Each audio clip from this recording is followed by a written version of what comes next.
Olá, este é o Memórias do Poder Legislativo e eu vou conversar com o ex-deputado Sérgio Morinaga. Um prazer recebê-lo no estúdio da TV Assembleia SP. Muito bem-vindo, deputado. Vamos contar histórias do mandato, histórias do Poder Legislativo desta Casa de Leis. Muito bem-vindo.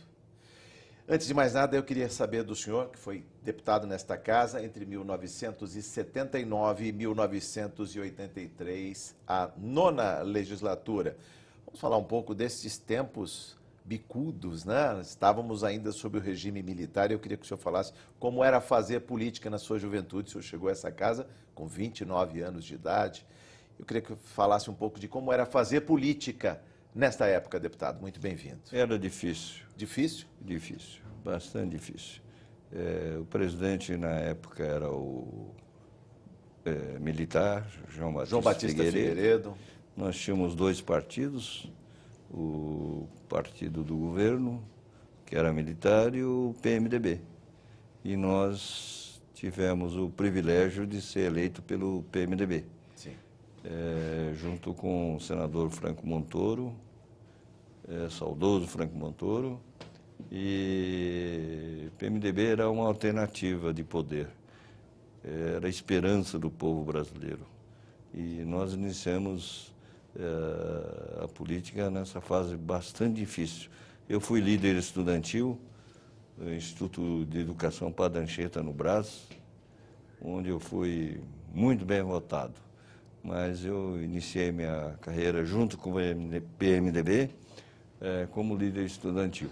Aliás, o que motivou o senhor a ingressar na política? Fale um pouco do caldo de cultura à época. O senhor falou da oposição, do regime militar. A juventude era conclamada a ir às ruas, como é hoje, lota praças, sai em Avenida Paulista, em passeata leva 1 milhão de pessoas. Naquela época não tinha isso não, deputado. Tinha. Tinha? Tinha. A energia era a mesma? A energia era a mesma, a juventude, a UNE existia. Sim.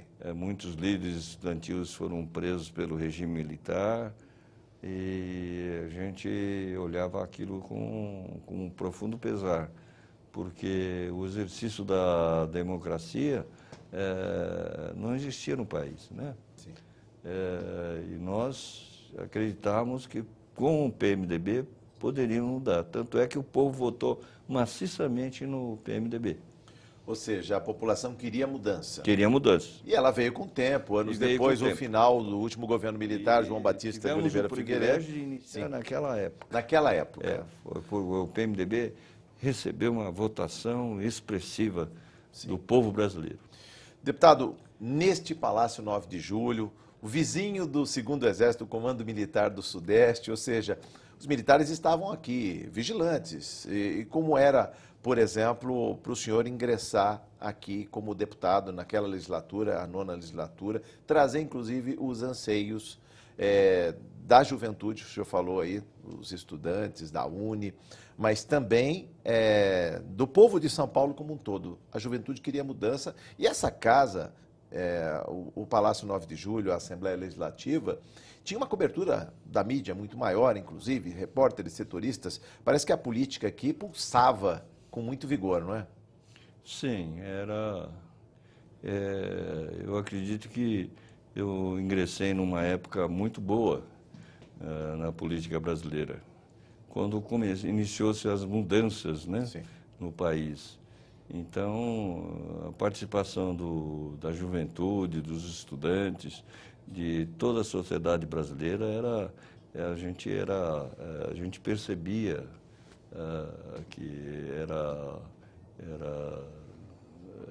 notório essa participação popular, né? Sim. Então, a Assembleia Legislativa, nós tivemos uma votação muito expressiva de deputados, comandados pelo saudoso senador Franco Montoro. Sim. Que foi governador. O presidente era eleito Ulisses em 82. Guimarães. Sim. Foi uma época quando o PMDB realmente comandou o processo de redemocratização do país. Essa casa era mais oxigenada, a população vinha mais, frequentava mais, acompanhava as votações, lotava as galerias? Sim. era como eu disse, o anseio do povo era mudanças. Sim. Então, os plenários aqui viviam cheios, as comissões especiais de inquérito funcionavam, tanto é que eu tive o privilégio de presidir a Comissão Especial de Inquérito do Meio Ambiente. Do Meio Ambiente e Contra a Ecologia CETESB. para apurar irregularidades na CETESB, Exatamente. Comissão Especial de Inquérito. O que havia na época, o que suscitou essa comissão especial? E nós apresentamos um projeto que preserva a bacia hidrográfica do Rio Paraíba do Sul. Projeto da mais alta relevância nos dias de hoje. Nos dias de hoje. Quando São Paulo, o estado de São Paulo, época, o Sudeste vivencia uma crise hídrica. Nós apresentamos esse projeto, o governador, na época, Paulo Maluf, vetou esse projeto, mas ela é importante. E também tivemos o privilégio de ser homenageados como personalidade do ano no Vale do Paraíba. Sim. Devido à importância desse projeto, que preserva o Rio Paraíba do Sul, pois o rio daqui a pouco vai beber a água do mar, né? Já está bebendo, na verdade, já está brigando menos com o mar. Com a falta de água hoje, Aliás, se pode falar, como parlamentar, mais um visionário, antevendo esta guerra pela água. A gente vive um estresse hídrico, sabe que o Rio Paraíba do Sul, aliás, é um rio estratégico. Eu vou lembrar aqui, deputado, o Rio Paraíba do Sul, na verdade, ele praticamente abastece 184 municípios. São 88 municípios de Minas, 57 do Rio de Janeiro, 39 do estado de São Paulo. Ele banha 52 municípios e tem captação hoje em 28 deles, ou seja, ele mata a sede da população, fora a questão da agricultura, a indústria, o comércio, mas é importante falar desse caráter estratégico desse rio que hoje, nós pegamos dados atuais da Agência Nacional de Águas, hoje ele manda pelo menos, no mínimo, diariamente, 100 metros cúbicos de água que são desviados para o Guandu e abastecem a região metropolitana do Rio de Janeiro. A gente tem que cuidar das nascentes dele aqui, do Paraibuna, do Paraitinga. Exatamente. O senhor que conhece muito bem, né, o Vale do Paraíba, deputado. Vamos falar disso. Quando a gente pensava em preservar a bacia hidrográfica do Rio Paraíba do Sul, a gente já previa tudo isto. Sim. A falta d'água, a poluição gravíssima no Rio Paraíba do Sul, onde esse projeto proibia a instalação de indústrias poluidoras ao longo do Paraíba do Sul. Justamente para preservar essa água que nós tanto precisamos hoje. Estamos lembrando que estamos falando aqui de 1979 a 1983, a nona legislatura, quando o senhor participava como deputado nesta casa. Lembrar, inclusive, dos reservatórios de água tão caros para matar a sede da população das cidades. Reservatório Paraibuna, Reservatório Santa Branca, Reservatório Jaguari e o do Funil.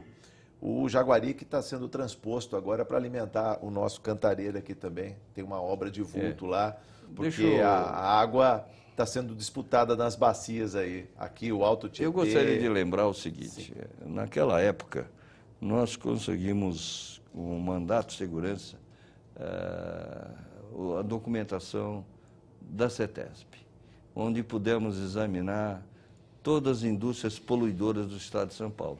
Sim. Uma delas, a FAE, que é poluidora, ela recondiciona chumbo.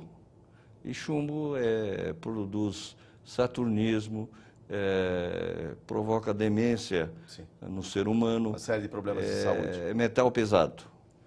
E ela funcionava aí na Via Anchieta. Brincadeira isso.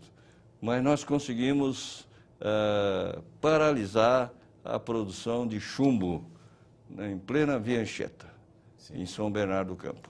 Então, eu lamento hoje que o Poder Legislativo não tenha não tenha atuado nesse sentido. Nós, a Comissão Especial de Inquérito do Meio Ambiente, nós tivemos o professor Aziz Absaber, tivemos o ecologista José Lutzenberg como membros que foi o primeiro Membros ministro do Meio Ambiente. do Meio Ambiente. Exatamente. Eu presidi a Comissão Especial do Meio Ambiente. Então, nós pudemos, através de um mandato de segurança, conseguir todos os processos de indústrias poluidoras e parcialmente paralisá-las, inclusive as condições climáticas de Cubatão, em Santos. Houve melhorias grandes no governo Franco Montoro. Sim. Ele aproveitou e tornou Cubatão uma cidade saudável. Que era chamado de o Vale da Morte. Vale você da lembra? Morte, exatamente. Que era chamado do Vale da Morte, exatamente, a poluição difusa do polo petroquímico, as eu- chuvas ácidas. O senhor lembra disso? Que inclusive Exatamente. estavam deteriorando a Serra do Mar com risco de queda. O senhor parece que sabe tudo. Muito bem. Então, o que eu lamento é que as comissões especiais de inquérito, quando o senhor me perguntou se naquela época, havia uma participação popular, havia empenho do povo nas questões políticas, eu diria, esse é um exemplo. Sim. Eu tive o apoio de todo o Vale do Paraíba para estimulado pelo Vale do Paraíba, população do Vale do Paraíba, tocar essa comissão especial de inquérito até o seu final. Deputado, estávamos falando de uma questão estratégica, que é a água. Água que alimenta as cidades, que abastece a nossa agricultura. Aliás, a grande discussão colocada é o uso que se faz dela, os recursos múltiplos em torno da água. Abastecer as cidades, abastecer as indústrias, a agricultura, que é a grande consumidora de água. Eu queria que o senhor falasse um pouco da discussão, naquela época, se antevia o que poderia acontecer hoje. Falta de chuvas, reservatórios em baixa, alta dos preços da energia elétrica, já vista que existe, por conta dos lagos, a geração de energia elétrica também. Toda essa confusão que está colocada nos dias de hoje, se vislumbrava isso lá no passado, quando se discutia, por exemplo, a recomposição das matas ciliares, a proteção das nascentes, deputado? Eu diria que a grande preocupação naquela época era a poluição. A poluição, já era a poluição. Porque não havia falta de água. Acho que São Pedro ajudava, né?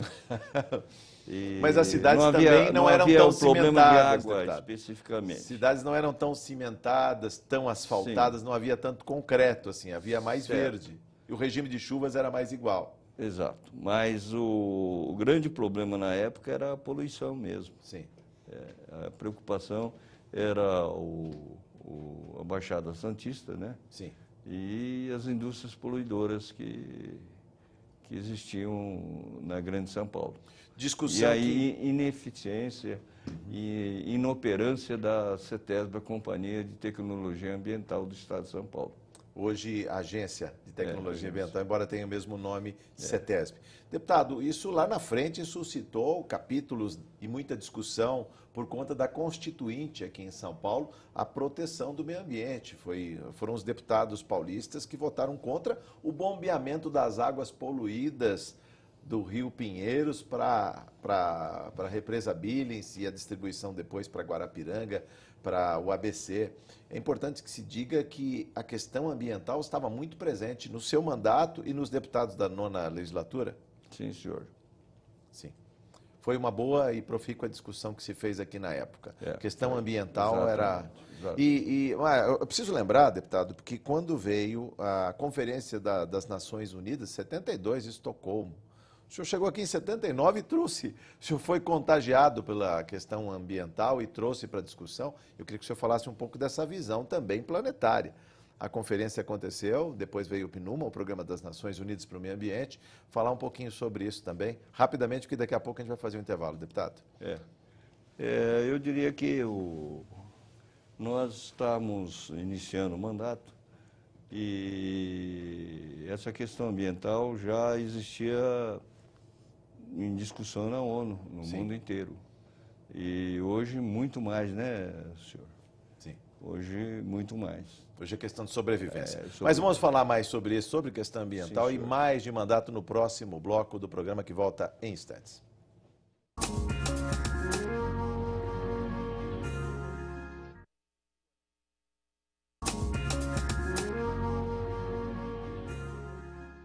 Estamos de volta no Memórias do Poder Legislativo, hoje conversando com o deputado Sérgio Morinaga. Deputado, eu queria que o senhor falasse um pouco também, neste segundo bloco do programa, sobre outra atividade de grande relevância do seu mandato. O senhor já falou aqui no primeiro bloco da Comissão Especial de Inquérito do Meio Ambiente, a questão da CETESB, falamos da questão hidrográfica, né, a bacia hidrográfica do Rio Paraíba do Sul, no projeto 32 de 80, né, a preservação das águas. O senhor falou também do título de personalidade do ano no Vale do Paraíba, mas eu queria ouvir do senhor também um trabalho de grande capilaridade aqui. O senhor presidente e fundador da Asibras, Associação dos Imigrantes do Brasil. O trabalho de imigração, aliás, que é um trabalho de grande capilaridade no estado de São Paulo, os municípios paulistas, a imigração japonesa. Vamos falar um pouco desse trabalho com os imigrantes. Pois não. Nós tivemos, por um decreto do ministro da Justiça, Paulo Brossat, o governo brasileiro vou por bem fazer o recadastramento de brasileiros, de estrangeiros no Brasil. Sim. Árabes, italianos, americanos, espanhóis, japoneses, coreanos. Muito bem. E aí eram perto de 260 mil clandestinos, inclusive a minha mãe. A mamãe ainda tinha um modelo 19. Carteira e era clandestina, modelo 19. ainda tinha carteira provisória da imigração. E então o governo por bem anistiar todos os estrangeiros. Inclusive, eu diria que os grandes beneficiários foram árabes, argentinos, latino-americanos, né? Sul-americanos, bolivianos, peruanos. Então... E qual foi a colaboração na época da OAB, da Polícia Federal? Como foi isso? Sim, foi uma coisa...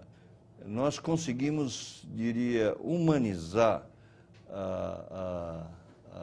era uma bandeira da igreja, inclusive o Dom Evaristo Arnes dizia para mim que foi a melhor coisa que o país fez, humanizar, tratar os estrangeiros de coração brasileiro. Sim. Né? Que o Brasil sempre foi receptivo. País, sempre foi receptivo o Brasil. Exatamente. Não é? Aliás, a questão é tão atual, deputado, que o digam os haitianos que vêm em grupos aqui, em grande quantidade. Isso. Nós estamos com o mesmo problema hoje. Hoje, exatamente. É um problema atual. Aliás, um problema planetário também. A Europa, que o diga, exatamente, com o fluxo de imigrantes da África e da Ásia para os países europeus, os Estados Unidos também com problemas. Os países que têm problemas religiosos, Síria, Turquia, eles estão realmente vindo para o país. Sim. Né? Sim. E o Brasil tem um coração grande. É o país dos estrangeiros, onde todos convivem em paz e realmente não há discriminação nesse país, um país maravilhoso. Por falar em discriminação em especial, eu queria que o senhor falasse um pouco da atenção que o seu mandato deu também para os brasileiros que não estavam em boas condições quando foram para o Japão. Foram numa época de crescimento, deram de si com mão de obra e muitos estavam numa condição terrível lá. O senhor parece que foi visitar em loco. Conte um pouco dessa viagem, deputado.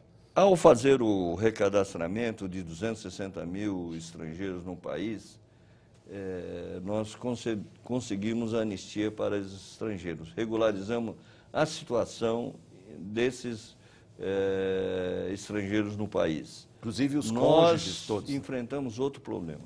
Sim. Dos brasileiros que emigraram para o Japão. Numa época difícil de emprego aqui, o Japão absorveu mão de obra. A estimativa na época era por volta de 1886, era por volta de 250 mil a 300 mil brasileiros que lá estavam. Isso é uma cidade, é o tamanho de uma cidade. Sim. Aqui no Brasil, uma grande cidade lá no Japão. Exatamente. Lá, inclusive, a região de Hamamatsu, havia brasileiros com dificuldade. E na mídia internacional nós tomamos conhecimento que brasileiros estavam sofrendo fome, doença, debaixo da ponte do rio Hamamatsu. Hamamatsu é uma região industrial japonesa. Sim. Então, nós tivemos o cuidado de fazer o primeiro repatriamento de brasileiros. Como foi isso, deputado? Foi uma aventura, porque nós saímos sem nada, sem recursos, sem saber como fazer. Pedimos ao governo Lula o auxílio do Ministério de Relações Exteriores, não houve ajuda nenhuma. Mas a grande preocupação foi salvar brasileiros. Repatriá-los, vamos Repatriá-los. dizer assim. Como foi isso, deputado? E assim nós conseguimos patrocínio da VASP nas passagens. A Asibras, a associação que eu presido, foi criada exatamente para ajudar imigrantes e imigrantes. Sim. E nós conseguimos, num primeiro momento, trazer 9 brasileiros. Alguns doentes, alguns passando fome. Estava lá o padre Riga, brasileiro também, dando uma ajuda não muito boa, mas naquilo que ele podia fazer.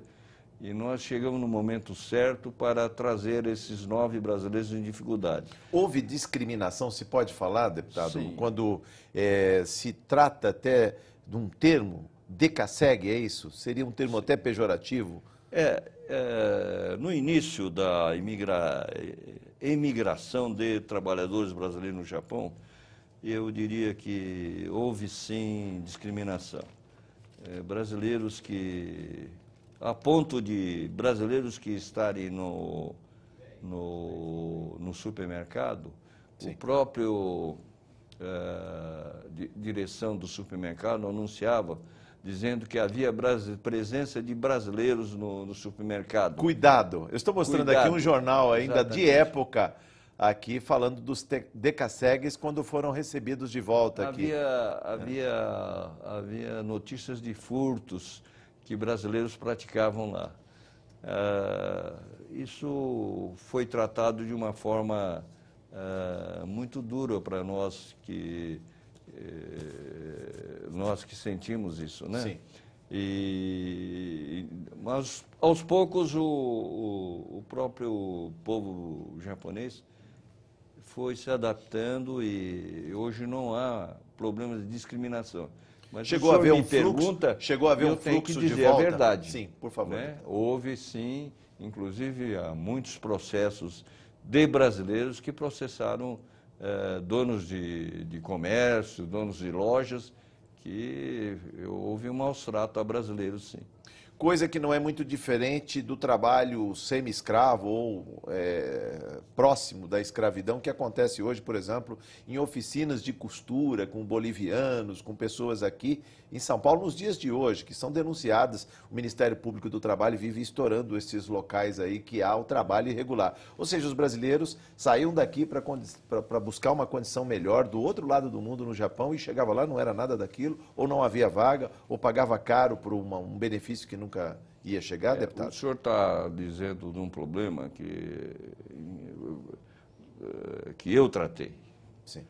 Esse problema de bolivianos e peruanos que nas oficinas de costura aqui no estado de São Paulo, eu fundei a Associação dos Costureiros do estado de São Paulo. Havia roubo de máquinas, estupro de moças japonesas, porque aquelas máquinas industriais, sim, eram máquinas que quando o ladrão leva a máquina, é como se roubasse cortasse a perna do operador ali. do trabalhador, sim, né? Porque aquela máquina é tudo. Então havia esses problemas e nós conseguimos junto com a Polícia de São Paulo, coibir esses assaltos. Sim. Mas a gente também se preocupou com um problema sério, desses maus estrangeiros que dominam a Bom Retiro, isso que o senhor está falando, que a imprensa sabe. Sim. Infelizmente, ainda é competência da Polícia Federal, dos nossos órgãos cuidarem disso.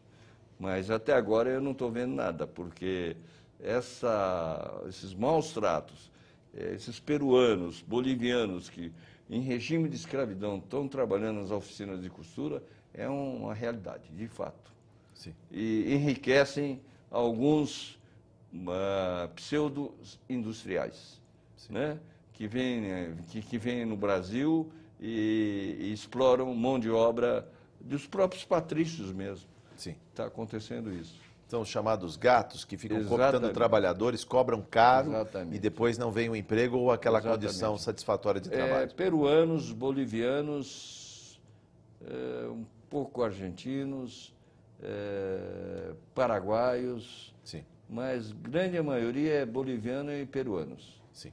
Deputado, ainda no tocante à imigração japonesa, o senhor fez o projeto do Dia da Imigração, e eu queria que o senhor falasse um pouco do reconhecimento. Eu lembro, o deputado Sérgio Morinaga está nas páginas do livro publicado aqui em 2008, por ocasião do centenário da imigração japonesa no Brasil, os Nikkeis na Assembleia Legislativa, tem o histórico de trabalho de 22 parlamentares. Depois, né, eu preciso lembrar mais recentemente, o deputado Hélio Nishimoto pode ser agregado também a esse time de Nikkeis aqui na Assembleia Legislativa. Mas vamos falar um pouco da colônia japonesa, do seu trabalho e da proposta de Dia da Imigração, é isso? É dia 18 de junho, é isso? 18 de junho. 18 de junho. Comemora-se o Dia da Imigração Japonesa, o projeto 155/80. Nós tivemos... Eu sou filho de japoneses e a primeira leva de japoneses vieram aportar no Porto de Santos, no navio Kassato Maru. Isso, 1908? Em 1908. Exatamente. O senhor sabe mais do que eu. Que é isso, só a memória. Aí se iniciou a imigração japonesa. Eu sinto feliz em poder falar sobre esse assunto, porque nós somos muito gratos ao Brasil. O Brasil acolheu japoneses um Japão destruído, Sim. acolheu brasileiros aqui de braços abertos. E eu sou fruto disso. Sim. E depois a história muda. O Japão que está abrindo portas para descendentes de brasileiros e brasileiros a partir de 1986. Fazendo fluxo de volta para o Japão. De volta. Japão, que é uma potência econômica. De brasileiros para o Japão, para Sim. trabalhar. Sim. Devido às condições ruins no país e as condições melhores no Japão.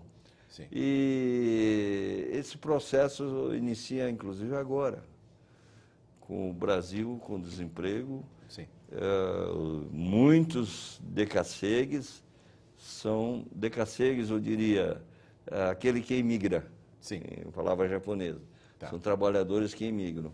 E iniciaram o processo novamente da imigração para o Japão.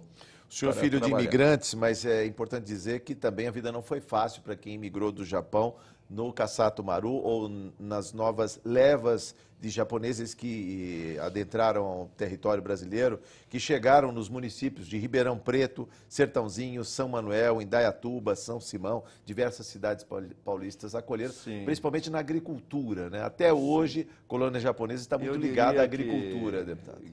Graças aos japoneses, e não só japoneses, mas espanhóis, italianos, foram aqui construindo esse país. Que desenvolveram o país. Exatamente. Trouxeram a riqueza. Os cafezais, todos, a agricultura era trabalhado e operado por japoneses e italianos. E os braços japoneses ainda estão na lida, o que dizer, por exemplo, Sim, da avicultura na cidade de Bastos, Sim, ou no Cinturão Verde aqui, próximo a São Paulo, em Suzano, Mogi das Cruzes. O senhor conhece bem ali também, né? Hortifrutigranjeiros, ainda atividade, e flores, né? Flores. Atividade de descendentes japoneses. Quem tiver dúvida que visite a CEAGESP, onde passam 50 mil pessoas por dia, ver a quantidade de descendentes de japoneses que estão ali trabalhando com a agricultura. Exatamente. No mercado livre do produtor, que estão ali trazendo seus hortifrutigranjeiros para a capital, para a grande São Paulo, né, deputado? Como é que o senhor vê ainda, inclusive, o trabalho dos japoneses, que inclusive desponta não só na agricultura, também na tecnologia? É bom que se diga que os filhos, os netos dos japoneses estão aí nos primeiros lugares dos vestibulares das universidades públicas também, não é, deputado? Eu diria o seguinte, que a coisa mais importante, os valores no japonês, dos japoneses, eu tive a oportunidade de ir ao Japão 30 vezes. 30 vezes? 30 vezes. Eu pude observar que o respeito, a veneração que o povo japonês tem pela velhice Sim. e pela juventude é uma coisa assim maravilhosa. Sobre isso o senhor vai falar no próximo bloco do Memórias do Legislativo, que volta em instantes.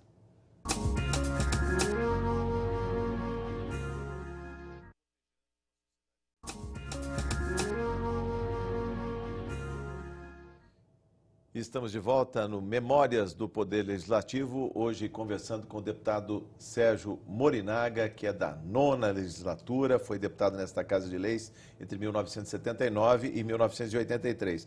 Bloco anterior, deputado, o senhor me dizia que viajou 30 vezes por Japão e no intervalo chegou até a contar que parou um avião aí. Vamos contar um pouco dessa história, principalmente pelo fato de também está presente o tráfico de pessoas, que é uma pauta moderníssima, deputado. Vamos falar sobre isso?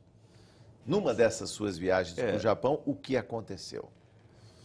Nós tivemos denúncias quando eu lidava com aliciamento, intermediação de mão de obra clandestina para o Japão. Eu quero explicar o seguinte: no início de 86, brasileiros, nipo-brasileiros, iam para o Japão sem visto de trabalho. Então, ocorria o que ocorre como brasileiros que migram para os Estados Unidos, para a Europa, Inglaterra, Espanha. Então, eles chegavam no aeroporto de Narita e eram distribuídos sem destino. Os intermediários, agências intermediadoras retinham seu passaporte e o trabalhador ficava à mercê dos intermediários. Mas isso é uma máfia. O É senhor uma enfrentou máfia. a máfia japonesa? Nós tivemos a preocupação de instaurar um inquérito na Polícia Federal para apurar aliciamento e intermediação de mão de obra clandestina para o Japão. Então, a Polícia Federal, em conjunto com a Asebras, passou a trabalhar para impedir essa intermediação fraudulenta, porque o trabalhador saía de Marília, de Oswaldo Cruz, com marmita debaixo do braço e calça ali, chegava no Japão e ficava à mercê dessa gente.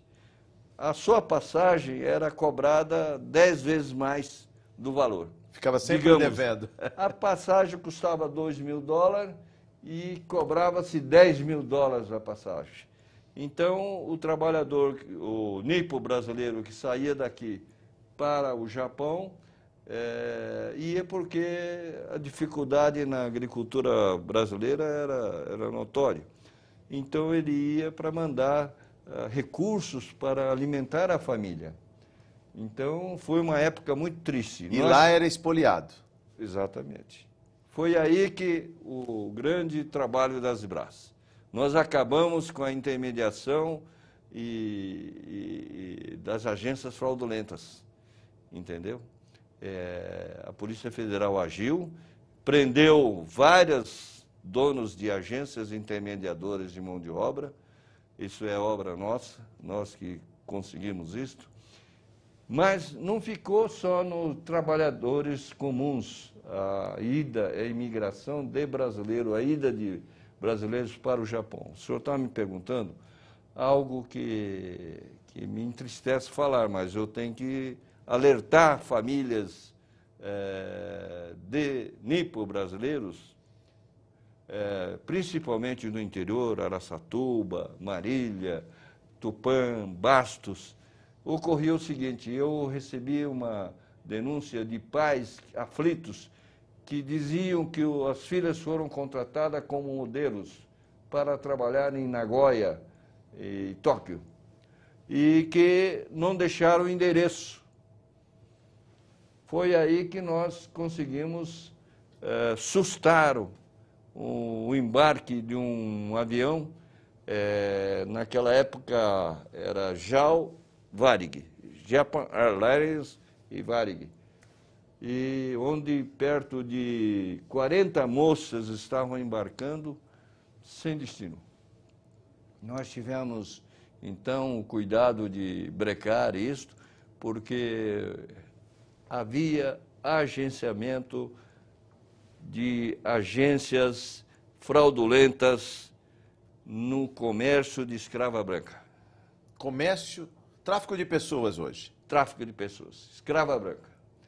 Tanto é que o deputado Jair Meneghelli pediu auxílio às Brás para apurar essa questão de tráfico de escrava branca para Espanha e Europa em geral. E no Japão, não ficou só no problema do embarque dessas 40 moças que nós conseguimos preservá-las.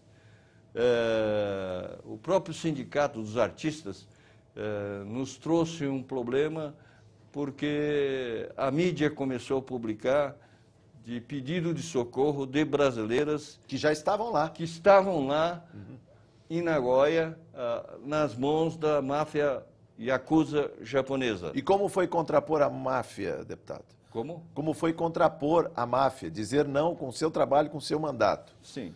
Então, aconteceu o seguinte, a maior ramificação da máfia japonesa é Yamaguchi Gumi. Ela mandou um dos chefões para Paraná, Londrina e Curitiba, para recrutar escrava branca. Nós tivemos o auxílio da imprensa japonesa, Jornal Paulista, Diário Nippaki, e pudemos rastrear a ação desse chefão da Yamaguchi Gumi. Assim é que a própria Polícia Federal nos auxiliou e prendeu. E o Supremo houve por bem, Supremo Tribunal Federal, houve por bem extraditar esse chefão da máfia japonesa. E a ASEBRAS participou ativamente na extradição desse mafioso japonês. Então, o problema do tráfico de escrava branca é um fato, é uma realidade. Deputado, a defesa intransigente dos direitos humanos, eu vejo aqui também na relação a defesa dos direitos humanos e a absolvição de Terumi Maeda Júnior, de CACEG, condenado à morte no Japão por falta de assistência jurídica. Ele não tinha advogado lá, estava condenado à morte, é isso? É um assunto que me deixa muito feliz em dizer, é o seguinte, a exemplo do repatriamento de brasileiros, que é um direito do brasileiro, O senhor veja que eu tenho visto japoneses, americanos, que cometem qualquer problema no exterior, o próprio consulado Sim. trata-o como se fosse patriota. Por que que o brasileiro é maltratado dessa maneira, esquecido pelas nossas autoridades? Sim. Ou seja, defesa dos interesses dos brasileiros nesses países onde há imigração, o fluxo migratório. Exatamente. No Brasil não existe. Eu já fiz muitos apelos na época do repatriamento, mas não houve auxílio nenhum do governo federal. Sim. Há um descaso muito grande, né? E o brasileiro vai para os Estados Unidos, vai para o Japão, transfere seus dólares para seus familiares aqui, contribui para o progresso do país, né? E são esquecidos, entendeu? Então, é um problema sério esse problema da desassistência a brasileiros, né? Sim. O senhor estava me falando... Isso continua, inclusive, nos dias de hoje? O senhor verifica isso também nos dias de hoje? Continua até do mesmo hoje. Jeito. Existe uma certa leniência com as autoridades brasileiras. A última brasileiras. notícia que eu vejo recente é que brasileiros estão tentando entrar nos Estados Unidos, estão presos. É um absurdo isso. É um absurdo. É um absurdo. A presidente Dilma esteve recentemente com o Barack Obama tratando desses assuntos. E olha que vergonha. Porque eu vou dizer o seguinte, em termos de governo japonês, a ASBRAS teve o privilégio de conquistar para brasileiros nisseis, sanseis e cônjuges, sim, visto de trabalho permanente para o Japão. Então, qualquer brasileiro que for ao Japão sai com visto de trabalho, legalizado. Outro status, Outro diferente. Status. Vai como cidadão. Exatamente. Um trabalhador. Exatamente. Deputado, temos poucos minutos antes do encerramento da nossa conversa. Eu quero saber do senhor qual é a melhor memória que ficou do parlamento, do seu mandato aqui na 9ª legislatura, do trabalho político que continuou depois. O senhor continua à frente da Associação dos Imigrantes do Brasil. Sim. Eu queria que o senhor falasse um pouco do reconhecimento, não só da colônia japonesa, porque o senhor também trabalhou pelos imigrantes e por todo o povo paulista. Olha, eu quando vejo meus companheiros deputados, Tonico Ramos, Evandro Mesquita, Hélio César Rosas, me dá um alento grande de continuar vivendo, porque eles continuam idealistas, preocupados com o Estado de São Paulo, com o povo e o Brasil. Deputado, eu queria que o senhor falasse um pouco também, aproveitando a sua viagem, as suas viagens, 30 viagens para o Japão, faltou dizer, questão do tratamento dispensado à população idosa lá, qual é o exemplo que o Japão pode dar para nós brasileiros, lembrando que o Brasil, segundo o censo de 2010, já tem mais de 23 mil pessoas com mais de 100 anos, são centenários. 100 anos ou mais. A população envelhece rapidamente, a média de vida do brasileiro já está em 74,6 anos. Qual é o exemplo que o japonês pode dar para os brasileiros de tratar a geração mais idosa? Esse exemplo que fica, deputado.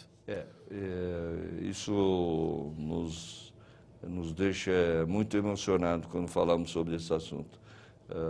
Todas as vezes que eu fui ao Japão, eu senti isso muito forte no povo japonês.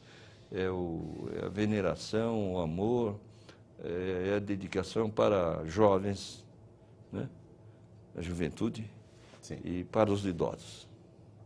Né? O respeito. Coisa que o senhor não vê aqui no Brasil, né, deputado? Como? Aqui no Brasil o senhor não vê isso. Não. Geralmente o jovem E envelhecer no Trata Japão com certo desdém os seus... é ser feliz, porque a aposentadoria é boa, vive-se bem, né?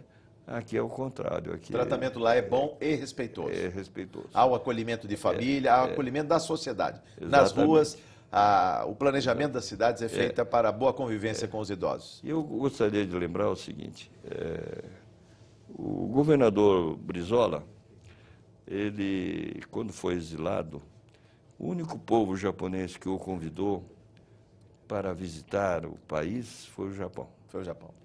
Assim é que o saudoso governador Brizola, eu fui presidente do PDT de São Paulo, me contou o seguinte, o que me deixou muito emocionado. Poucos brasileiros sabem disso, mas a história do CIEPS, Centros Integrados de Educação Pública, Sim. cuida da criança. A criança vai para a escola, tem café da manhã, almoço, dentista, médico, e à tarde vai para casa. A criança é tratado na sua Plenitude. plenitude.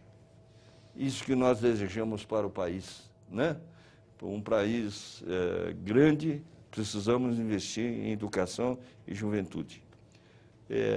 Então, o Brizola nos contou que ele, no exílio, muito triste, visitou os povoados destruídos pela guerra. Pela guerra. E viu uma velhinha e falou, mas como é que o Japão ficou bom assim? E a velhinha falou, Gakko. Qualquer povoado destruído tinha uma escolinha. Assim, o CIEPS do Brizola e do Darcy Ribeiro. saiu o CIEPS, Sim. que é uma alternativa para o futuro do país, né? Deputado, muito obrigado por seus esclarecimentos. Sucesso na sua trajetória, parabéns. Muito obrigado. Eu conversei com o deputado Sérgio Morinaga no Memórias do Poder Legislativo, que fica por aqui. Muito obrigado por sua audiência. Até a próxima oportunidade.